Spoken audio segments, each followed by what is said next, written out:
ঐতিহ্যবাহী উলানিয়া মাধ্যমিক বালিকা বিদ্যালয় গত 25-26 মে 2024 তারিখে সংগঠিত প্রবল ঘূর্ণিঝড় রেবাল এর প্রভাবে উলানিয়া এবং কালীগঞ্জের লংগার্ডের টার্মিনালটি পল্টনটি ছুটে এসে আমাদের বিদ্যালয়ের মূল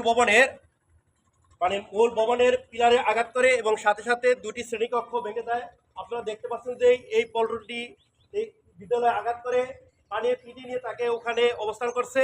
এখন আমাদের বিদ্যালয়ের প্রায় 500 শিক্ষার্থীর শ্রেণীকক্ষের পাঠদান কার্যক্রম করা অনিশ্চিত হয়ে পড়ছে এবং আপনারা আরও দেখতে পাচ্ছেন যে দুটি দিন এই দুটি পিলারই ভেঙে ফেলেছে, যার জন্য এই ভবনটিতে এই 500 শিক্ষার্থীর শ্রেণী কার্যক্রম পাঠদান করানো খুবই ঝুঁকিপূর্ণ দাঁড়িয়েছে এবং এই 500 শিক্ষার্থীর জীবনে হুমকি স্বরূপ।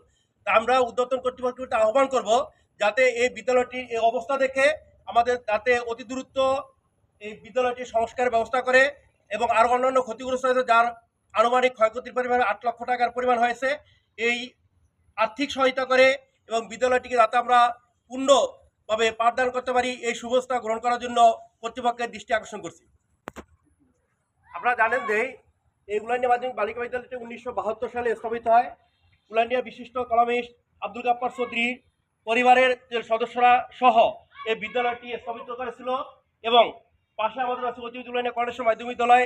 এই দুটি প্রতিষ্ঠানই প্রতিষ্ঠাতা আব্দুল গাফফার চৌধুরীর পরিবার এবং প্রাত মাননীয় সংসদ সদস্য জনতা এমপি জননেতা জনাব মহিউদ্দিন আহমেদ সহ এই প্রতিষ্ঠানটি স্থাপিত করেছিল এবং এই মূল ভবনটি আমাদের এখন পাঠদানের অনুপযোগী আছে এবং শিক্ষার্থীর জীবনে হুমকি দাঁড়িয়ে আছে। তা আমরা আশা করি যাতে অতি দ্রুত এই ভবনটি সংস্কারের ব্যবস্থা করা হোক। এতটা ঝুঁকিপূর্ণ যে কোনো সময় এই ভবনটি ধসে পড়তে পারে।